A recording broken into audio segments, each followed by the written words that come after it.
Coming up on show 620, a Nissan Leaf with two motors. The very important Golf version 8 is electrified. And how expensive is the Bollinger? Well, good morning, good afternoon or good evening, wherever you're listening around the world. Welcome to EV News Daily. This is what happened on Thursday, 24th of October. My name is Martyn Lee. I go through every EV story to save you time. Recording this a little bit late. I've been under the weather for a couple of days, and you didn't want to listen to a podcast with someone with a croaky throat, so I've just been laying low, getting better, feeling much better now. So sorry for not doing the podcast on schedule, and thank you for your patience. Thank you as always to myev.com. Every time I make a show, I always like to say thank you very much to those that help me make the show, whether it's the patrons or whether it's MyEV. MyEV, of course, in the USA, is a marketplace to connect buyers and sellers and helping to stimulate that used EV market, which is oh so important. Right, let's talk about a two-motor Nissan Leaf. Maybe you've had a Leaf in the past, maybe you've driven one or just seen them out and about. Of course, a single motor, unlike, in comparison, maybe the Tesla dual motor cars are the most well-known of the dual motor EVs that are out there. And of course, when you do that, you can have one motor which does a certain job, maybe for cruising speed, more efficient, maybe one motor like on the rear axle of Teslas, which is all about the punch and the power. The Porsche Taycan does it slightly differently because the rear motor is geared, has two gears, the front, and that's all about acceleration, but also top speed as well. But with the Nissan Leaf, they've only ever had one motor, and now the engineers at Nissan are seeing what it's like to put a second motor, one for each axle, into the car, the Nissan Leaf dual motor concept. This isn't exactly going on sale tomorrow. Offers a combined output of 304 brake horsepower, one on the front wheels and one on the rear wheels. It's an experimental vehicle for now to see how they would do an all-wheel drive vehicle, says Motor1.com. Now, performance details haven't been disclosed, but Nissan do say that the dual motor setup would give a Leaf that's very highly responsive, uncommonly smooth acceleration, and it goes without saying it's quicker than the standard Leaf E+, a revision of the specs. 214 brake horsepower on the E+, 0 to 60 in 6.9 seconds. A sporty Leaf may not be going into production, but it does demonstrate that Nissan are thinking about these kind of things, and maybe a performance car could be on the market at some point in the future, much like Renault have done with their sporty version of the Zoe. So, the electric Mustang is coming from Ford, unveiling an all-new, all-battery electric SUV based on Mustang design cues.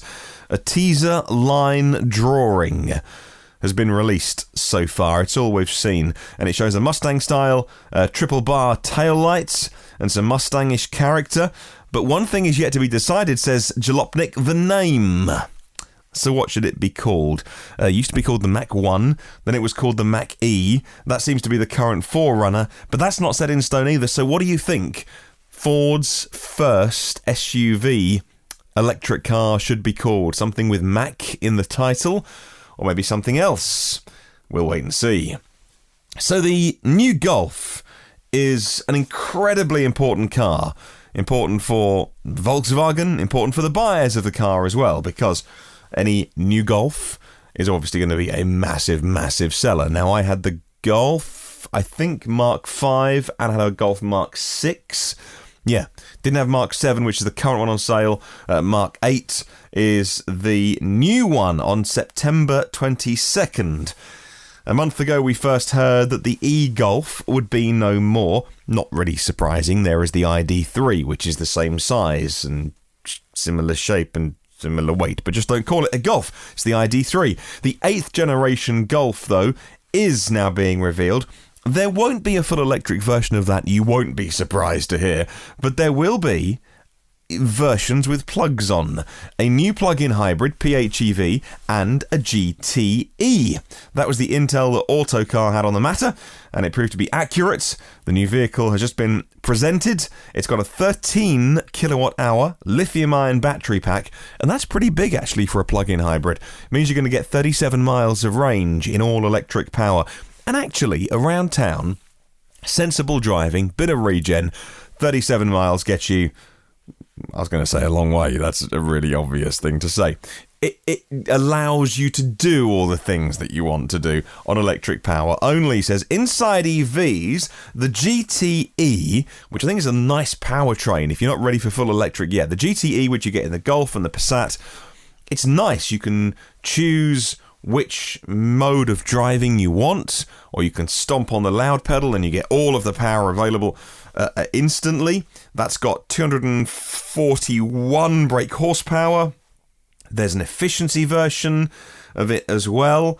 There's the plug-in hybrid, and also both of those have got Car2X. Now, Car2X is how your car communicates, if you buy the new Golf, with other things, other vehicles, and infrastructure, like traffic lights, which if they're on red and there's nobody else coming in the other direction from a different angle, can tell the lights to turn green so that you carry on going, and that's better for efficiency, ergo pollution.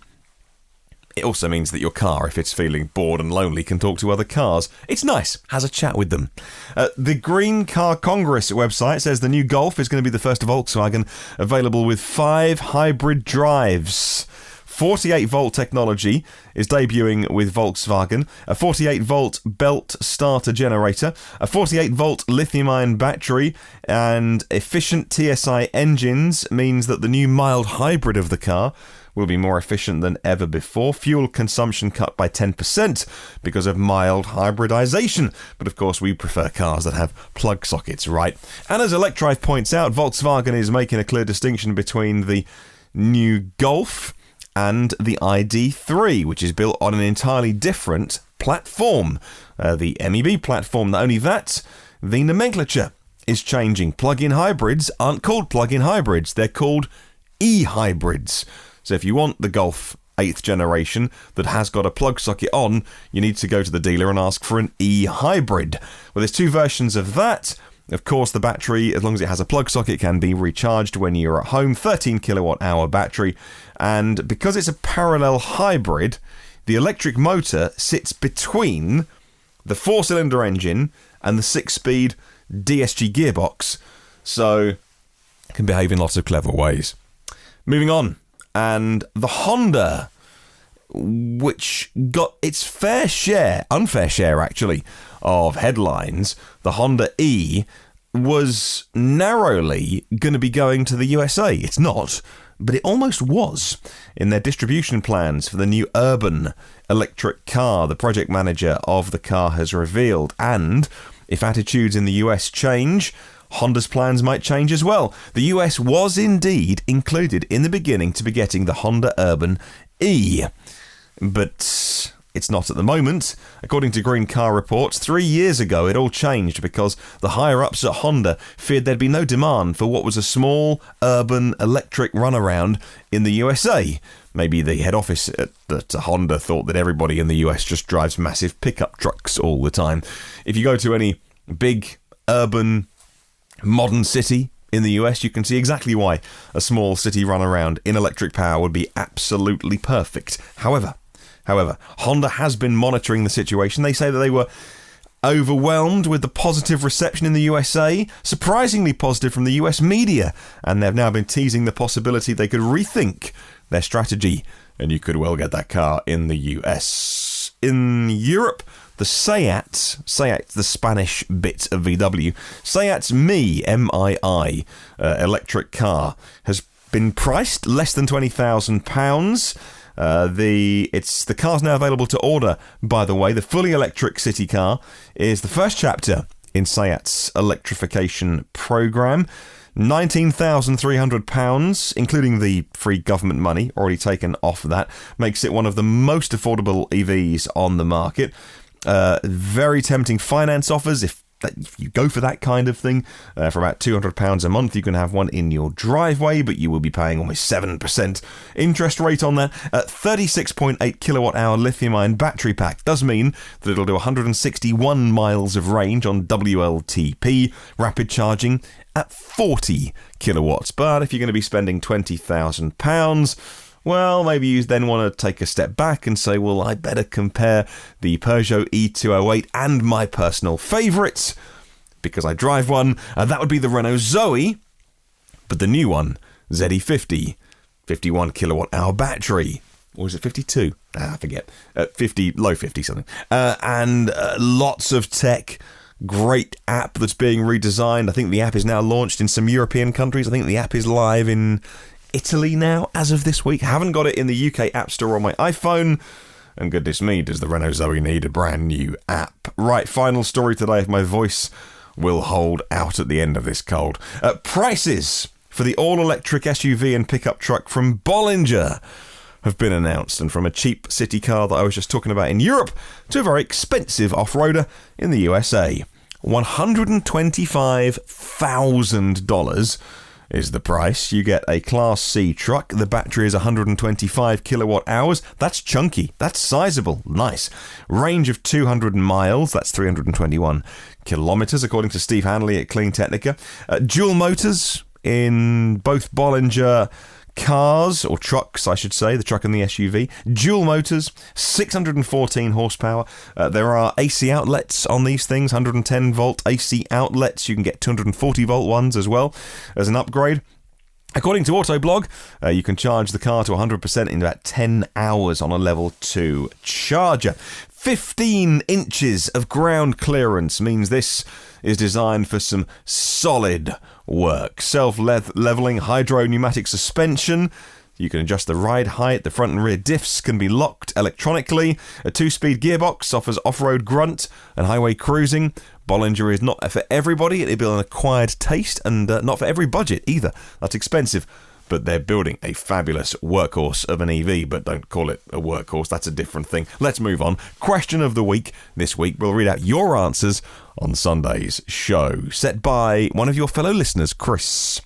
Would you buy a new EV these days that doesn't have a CCS plug on? We're looking at you, Renault Zoe, with AC only, and you, Nissan, that still sticks with CHAdeMO. What do you think? Weigh in on this. Email me, hello@evnewsdaily.com. Leave a comment on Facebook and YouTube. There are 258 patrons of this podcast. Thank you to my premium partners, Phil Roberts of Electric Future, Brad Crosby, and Avid Technology. If you want to get any of the previous shows online, you can do that first, and you can do that for free, and get the new ones first if you are a subscriber. Right, come and say hi. In the meantime, by searching for the phrase EV News Daily. Have a wonderful day. I'll catch you soon if this cold clears off. And remember, there is no such thing as a self-charging hybrid.